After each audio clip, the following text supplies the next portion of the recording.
11th of February, जी हाँ 11 फरवरी आप सबके लिए बहुत इंपॉर्टेंट डेट है क्योंकि इस दिन है आपके HCS का प्रीलिम्स। अब अगर आप एक बार HCS का सिलेबस कर चुके हो और बस रिवीजन अच्छे से करना चाहते हो तो आपकी हेल्प करने के लिए हम लेके आए हैं HCS 2023 रिवीजन बैच। इसमें हम आपके पूरे सिलेबस की रिवीजन करवाएंगे और मोर देन 5000 MCQs की प्रैक्टिस करवाएंगे। MCQ स्टैटिक पोर्शन से भी होंगे, करंट अफेयर से भी होंगे और हरियाणा जीके से भी होंगे। तो अगर आप प्रॉपर रिवीजन करना चाहते हो, HCS प्रीलिम्स क्लियर करना चाहते हो तो हमें इस नंबर पे कांटेक्ट करो। We will help you out और आपकी रिवीजन प्लानिंग हम आज से ही स्टार्ट करवा देंगे। All the best for your prelims examination. Hello everyone, welcome to Chetan Bharat learning. और जैसा कि आप लोग जानते हो, हम आपके HCS प्रीलिम्स की तैयारी करवा रहे हैं through MCQs। Now static portion जो है आपके सिलेबस का, उसकी तैयारी MCQs से हम करवा रहे हैं। 25 MCQs आपको डेली मिल रहे हैं। करंट अफेयर्स भी इंपॉर्टेंट है प्रीलिम्स एग्जामिनेशन के, तो इसीलिए करंट अफेयर्स की भी हम तैयारी बाया MCQs करवा रहे हैं। ये अब तक आप जान चुके होंगे, राइट? तो अभी करंट अफेयर्स हम कवर कर रहे हैं। डेली आपको 10 MCQs मिलते हैं करंट अफेयर्स से और उससे आपकी करंट अफेयर्स की प्रिपरेशन हो जाती है और MCQ प्रैक्टिस भी हो जाती है। तो अभी चल रहा है अक्टूबर का महीना, तो अक्टूबर के महीने के करंट अफेयर्स हम कवर करेंगे through a set of 10 MCQs, right? और अक्टूबर के महीने का ये है डे 4। तो बिना किसी देरी के मैं और कोई बात नहीं करूंगा, will start with question number 1 अक्टूबर के करंट अफेयर्स के लिए। Alright, question number 1, which of the following new sports will be included in Olympic Games 2028? Cricket, ODI, one day, squash, baseball. Choose the correct statements 1 and 2, 2 and 3, 1 and 3, all of the above. अब देखो, International Olympic Committee international organisation है जो Olympics के sports को manage करती है। International Olympic committee बनी थी 1894 में ओलंपिक गेम्स के लिए, ठीक है? करंटली इंटरनेशनल ओलंपिक कमेटी का जो हेडक्वार्टर्स है वो है स्विट्जरलैंड में, बाउजान, स्विट्जरलैंड, ठीक है? अब इन्होंने कहा है कि 2028 में ना ओलंपिक गेम्स होंगी लॉस एंजलिस में, ठीक है? और वहां पे हम 5 नए स्पोर्ट्स ऐड करेंगे। एक तो हम ऐड करेंगे क्रिकेट, पर क्रिकेट टेस्ट क्रिकेट नहीं, वनडे क्रिकेट नहीं, T20 छोटा होता है इसलिए हम T20 ऐड करेंगे। देन हम स्क्वॉश को भी ऐड करेंगे, अभी तक ओलंपिक्स में था नहीं स्क्वॉश। हम बेसबॉल या सॉफ्टबॉल को ऐड करेंगे। हम लक्रोस को ऐड करेंगे जो थोड़ी एलीट लोगों की गेम होती है, ठीक है? और हम फ्लैग फुटबॉल को ऐड करेंगे, ये भी अमेरिकन स्पोर्ट है, ठीक है? इन 5 गेम्स को हम ओलंपिक्स में ऐड करेंगे, ये कहा है इंटरनेशनल ओलंपिक कमेटी ने, ठीक है? तो इसमें क्रिकेट ODI नहीं T20 है, तो ये गलत हो जाता है। स्क्वॉश है, बेसबॉल भी है, आंसर इसका है 2 and 3 ओनली। ऑलराइट, बी है इसका आंसर, डी नहीं, बी। ओके, चलो question number 2, consider the following statements. World Food day is celebrated annually on 16th of October. Heidi Klum was awarded the World Food Prize 2023. Choose the correct code 1, 2, both, neither. अब explanation पे आते हैं। देखो, 1945 16th अक्टूबर 1945 में बना था United Nations Food and Agriculture Organisation. United Nation Food and Agriculture Organisation. अब क्योंकि ये एक इंटरनेशनल बॉडी है जो फूड एंड एग्रीकल्चर रिलेटेड सारे इंटरनेशनल सिस्टम्स को देखती है, तो इसके फॉर्मेशन को कमेमोरेट करने के लिए हर साल 16th अक्टूबर को ही मनाया जाता है वर्ल्ड फूड डे। क्यों 16th अक्टूबर? क्योंकि इस दिन UNFAO बना था। बिल्कुल सही है।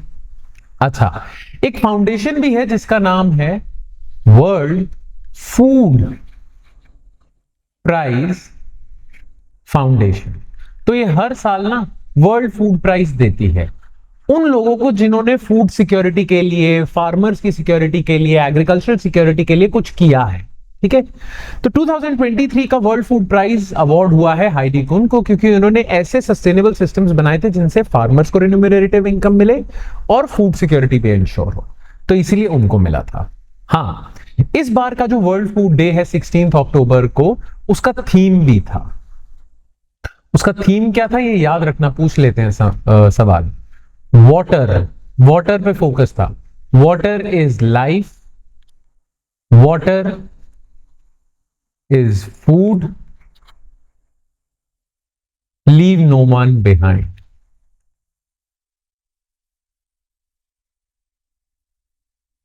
ये इस साल के वर्ल्ड फूड डे का थीम था, तो ये भी आपने याद रखना है, एक्स्ट्रा इंफॉर्मेशन दे रहा हूं आपको। Alright, so first is correct, second is correct, answer is C. Alright, चलो question number 3। Arrange the following north eastern states in the decreasing order of their border with Myanmar. Decreasing order में करना है, starting with किस state का सबसे ज्यादा border लगता है म्यांमार से, फिर नीचे जाते जाना है, ठीक है। Mizoram, Arunachal Pradesh, Nagaland, Manipur. Choose the correct code. अब देखो, वैसे तो इन चारों स्टेट्स का बॉर्डर लगता है म्यांमार के साथ, पर किसी का ज्यादा लगता है, किसी का कम। तो मैं आपको बता देता हूं क्या है। देखो, जो अरुणाचल प्रदेश है उसका बॉर्डर लगता है म्यांमार के साथ, कुछ अराउंड 520 किलोमीटर लॉन्ग है। फिर बारी आती है, बिल्कुल नीचे चले जाओ, सदर्न मोस्ट नॉर्थ ईस्ट की स्टेट है मिजोरम, इसका 510 किलोमीटर लगता है। फिर लगता है आपके मणिपुर का बॉर्डर, और मणिपुर का लगता है 398 किलोमीटर।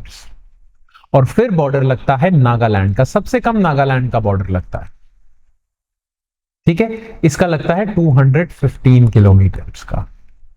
ऑलराइट, तो इस हिसाब से सबसे ज्यादा है अरुणाचल प्रदेश 2, फिर आएगा मिजोरम 1, फिर आएगा मणिपुर 4, फिर आएगा नागालैंड 3, 2143 ए। ऑलराइट, चलो next question number 4। Consider the following statements regarding Navratna company. The Ministry of Finance confers the status of Navratna Company. Okay, they are given certain privileges such as investing up to rupees 10,000 crore without explicit government approval. Okay, there are total 16 Navratna companies in India. Choose the correct 1 and 2, 2 and 3, 1 and 3, all of the above. अब देखो, हमारी country में होती हैं PSUs, ठीक है। PSUs मतलब public sector units, undertakings, यानी कि गवर्नमेंट की कंपनीज। अगर वो सेंट्रल गवर्नमेंट के अंडर है तो उन्हें हम कहेंगे CPSEs, central public sector enterprises, और अगर वो स्टेट की हैं तो कहेंगे SPSEs, ठीक है। अब देखो, जो गवर्नमेंट कंपनीज होती है ना, उनका एक बहुत बड़ा क्रिटिसिज्म होता है, उनको क्रिटिसाइज किया जाता है बहुत ज्यादा। वो कहा जाता है कि जो गवर्नमेंट कंपनीज होती हैं ये इतनी ज्यादा एफिशिएंट नहीं होती, और इसीलिए ये बहुत ज्यादा लॉस मेकिंग होती है। प्राइवेट कंपनी ज्यादा अच्छा परफॉर्म करती हैं, ज्यादा प्रॉफिट कमाती हैं, ज्यादा एफिशिएंट होती हैं, है ना। अब गवर्नमेंट ने सोचा ऐसा क्यों है, तो फिर गवर्नमेंट ने इन्वेस्टिगेट किया, और गवर्नमेंट ने देखा कि ये इसलिए है क्योंकि ये जो बहुत कंपनीज है ना गवर्नमेंट की, इनको हमने इंडिपेंडेंस नहीं दी हुई, इनको बहुत कम इंडिपेंडेंस दी है। इनका एक एक डिसीजन गवर्नमेंट के ब्यूरोक्रेट से होके निकलता है, गवर्नमेंट के ब्यूरोक्रेट्स का अप्रूवल मिलता है, तब इनका एक डिसीजन पास होता है।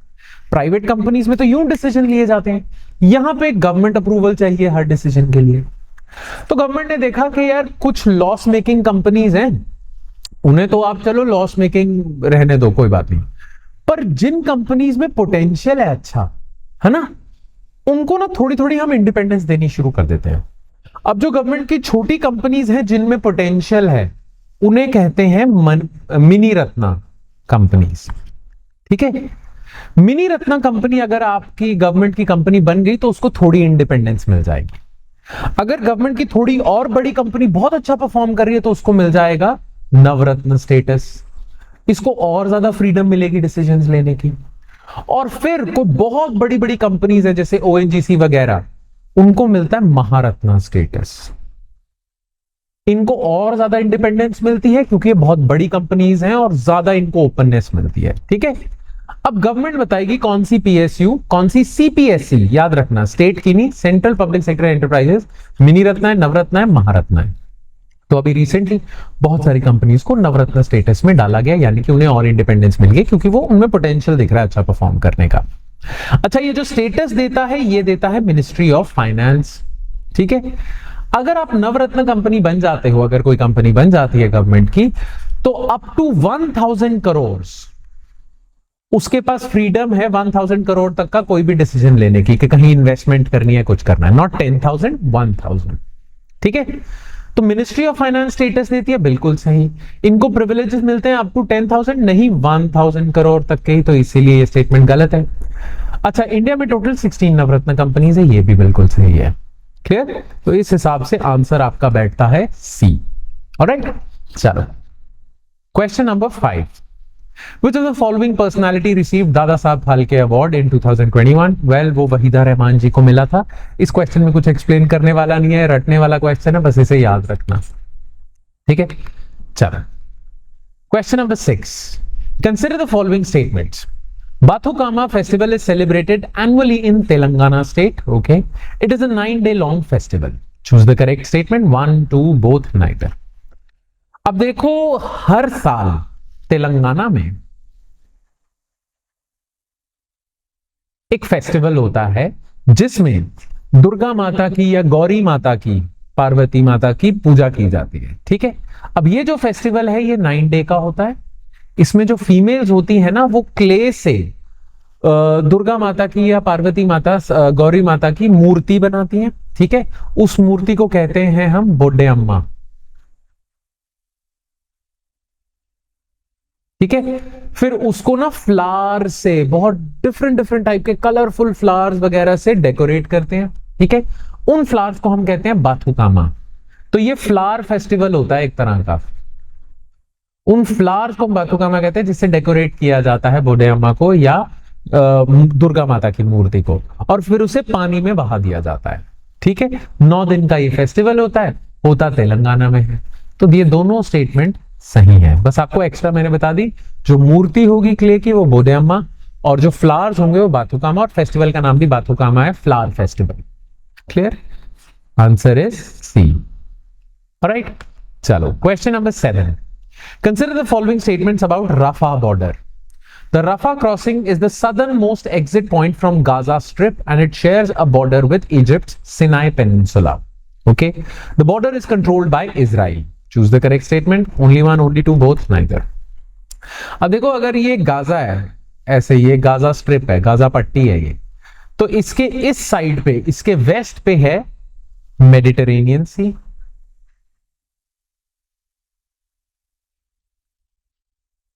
ठीक है, यहां पे है इजराइल, यहां पे भी इजराइल, और यहां पे है इजिप्ट। इजिप्ट की कौन सी टेरिटरी है? सिनाई पेनिनसुला की टेरिटरी। ठीक है, अब इजराइल आपको पता है गाजा में अटैक कर रहा है, तो नॉर्थ गाजा जो है उस पे तो उसने अटैक करे, तो पॉपुलेशन यहां साउथ गाजा में शिफ्ट होती जा रही है, और वो गाजा से बाहर निकलना चाह रहे हैं। अब समुद्र में तो छलांग नहीं लगा देंगे, मेडिटेरेनियन सी तो चले नहीं जाएंगे, इजराइल में तो जाएंगे नहीं क्योंकि इजराइल अटैक कर रहा है। तो वो यहाँ इजिप्ट में जाने की बात कर रहे हैं कि हाँ, इजिप्ट वालों को कह रहे हैं हमें ले लो, हम गाजा में बहुत बुरी हालत है, गाजा से निकलने की कोशिश कर रहे हैं। अब यहाँ पे जो बॉर्डर है ना, जो क्रॉसिंग है, जहां से इजिप्ट वाले गाजा जा सकते हैं, गाजा वाले इजिप्ट आ सकते हैं, उसे कहते हैं राफा क्रॉसिंग। अच्छा, क्योंकि ये इजिप्ट और गाजा का बॉर्डर है, इसलिए इस क्रॉसिंग को कंट्रोल कौन कर रहा होगा? इजिप्ट। ठीक है, तो बस राफा क्रॉसिंग सदर्न मोस्ट है बिल्कुल, और इजिप्ट सिनाई पेनिनसुला से बॉर्डर शेयर करता है। Yes, border is controlled by Israel? No, it is controlled by Egypt. So answer आएगा इसका A, one only. Alright, question number 8। Consider the following statements. Golden Peacock Awards are given for corporate leadership and institutional excellence.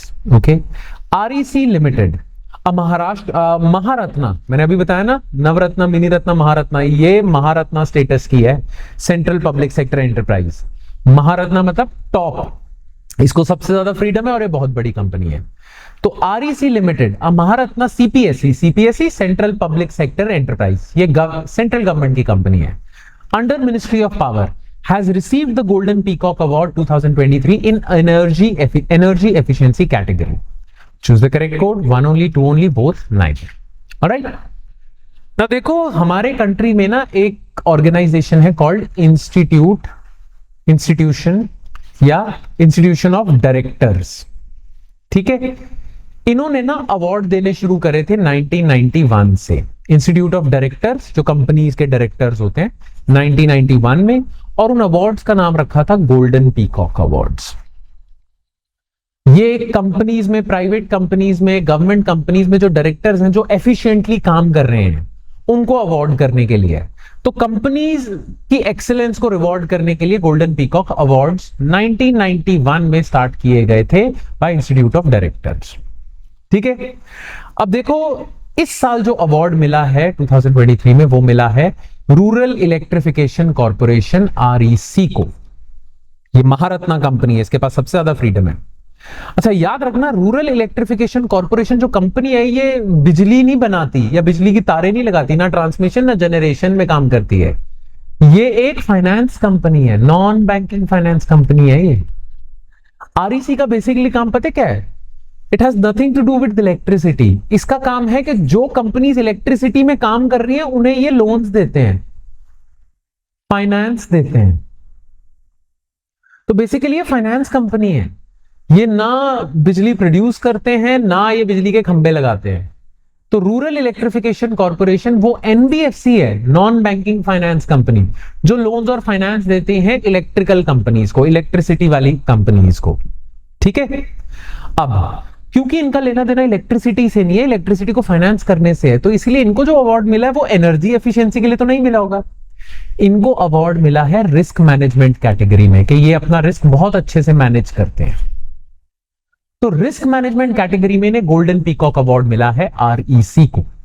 ठीक है, तो ये जो आपकी statement है ये गलत हो जाती है सिर्फ एनर्जी एफिशिएंसी की वजह से, बाकी सब सही है। It is Maharatna, it is CPSE, it is under ministry of power, इसे गोल्डन पीकॉक अवार्ड मिला है। ठीक है, सेकंड गलत है, फर्स्ट बिल्कुल सही है। तो इस क्वेश्चन का आंसर आएगा A। ऑलराइट, चलो क्वेश्चन नंबर 9।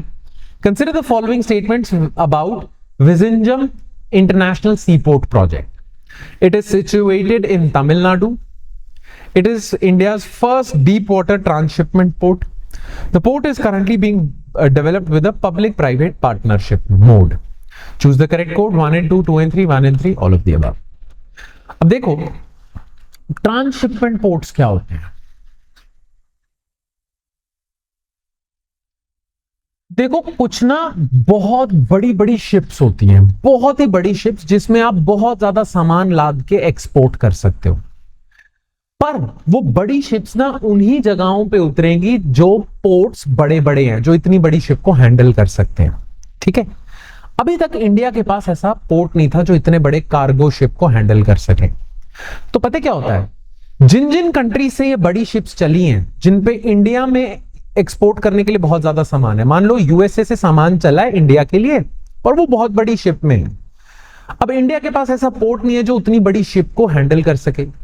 तो ये जो शिप है ना, ये पहले सिंगापुर या कोलंबो उतरेगी, वहां से सामान अनलोड होगा और छोटी छोटी शिप्स में फिर इंडिया लेके जाया जाएगा। अब जो सिंगापुर और कोलंबो का पोर्ट है उसे हम ट्रांसशिपमेंट पोर्ट कहेंगे। अब इंडिया के लिए बुरी बात है कि इंडिया के पास एक भी ट्रांसशिपमेंट पोर्ट नहीं है, तो इंडिया बहुत सालों से बहुत सारे ट्रांसशिपमेंट पोर्ट्स बना रहा है। तो अभी एक ट्रांसशिपमेंट पोर्ट बनाया जा रहा है जो डीप वाटर होगा, जिसमें और बड़ी शिप्स आ सकती हैं। उसका नाम है विजिंजम इंटरनेशनल सी पोर्ट प्रोजेक्ट। अब विजिंजम जो जगह है वो है केरला में, केरला में तिरुवनंतपुरम के पास है। तो तमिलनाडु में नहीं है, केरला में है ये पोर्ट बनाया जा रहा है। ठीक है, it is India first deep water transshipment port, बिल्कुल सही। ठीक है, हाँ, अब ये पोर्ट बनाया जा रहा है under PPP, public private partnership. Public private partnership क्या होता है, एक गवर्नमेंट होता है और एक प्राइवेट एंटिटी होती है, दोनों मिलकर पोर्ट बनाएंगे। ठीक है, गवर्नमेंट का कुछ रोल होगा, प्राइवेट एंटिटी का कुछ रोल होगा। प्राइवेट एंटिटी कौन सी है, अदानी ग्रुप। ठीक है, वो लोग बना रहे हैं, अदानी पोर्ट्स हैं वो बना रहे हैं। अच्छा, PPP के भी बहुत सारे मॉडल्स हैं। तो ये जो पोर्ट है इसका मॉडल क्या है, इसका है design build operate transfer model. ठीक है, डिजाइन बिल्ड, अदानी इसे डिजाइन करेंगे, बिल्ड करेंगे, ऑपरेट करेंगे, फिर गवर्नमेंट को ट्रांसफर करेंगे। क्लियर, तो ये है, तो ये भी बिल्कुल सही है। 2 and 3 आएगा इसका आंसर। ऑलराइट, चलो and last question number 10। Consider the following statements. Mahsa Amini received European Union Human Rights Prize. Okay. In 2022, this prize was awarded to the people of Ukraine and their representatives for their resistance to Russia's invasion and defiance during ongoing war. ठीक है, choose the correct 1, 2, both, neither. अब देखो Mahsa Amini कौन थी? ये Iranian एक activist थी, ये ईरानियन एक लेडी थी जिन्होंने स्कार्फ नहीं पहना था, कुछ हेडगियर उनका रॉन्ग था, पुलिस ने पकड़ लिया और कस्टडी में उनके साथ थोड़ा टॉर्चर हुआ जिससे उनकी डेथ हो गई, जिसकी वजह से ईरान में बहुत ज्यादा प्रोटेस्ट हो गए थे। तो अब इनको posthumously European Union human rights prize दिया जा रहा है, बिल्कुल सही, 2023 का। 2022 में प्राइज मिला था यूक्रेन के वो लोगों को जो रशिया से लड़ रहे हैं, ये भी बिल्कुल सही है। So both are correct, alright, ठीक है। चलो, इसी के साथ हमारे आज के करंट अफेयर्स एमसीक्यूज खत्म होते हैं। Thank you so much for watching everyone, and I am sure ये आपकी प्रिपरेशन में वैल्यू ऐड कर रहा है, बस इसे रेगुलरली फॉलो करो, ठीक है। चलो, that's it from my side, guys. I'll see you next time with more stuff. Thank you. Thank you so much, Chetan Bharat Learning, for your support. The faculty is they're really experienced, Chetan sir and all the other faculties. I had a very good experience with CBL team. The mock interview was very helpful. Thank you, CBL. Thank you so much, CBL. That's our experience. Thank you. Come to CBL for your HCS preparation. They have helped me through prelims, mains, and now interview.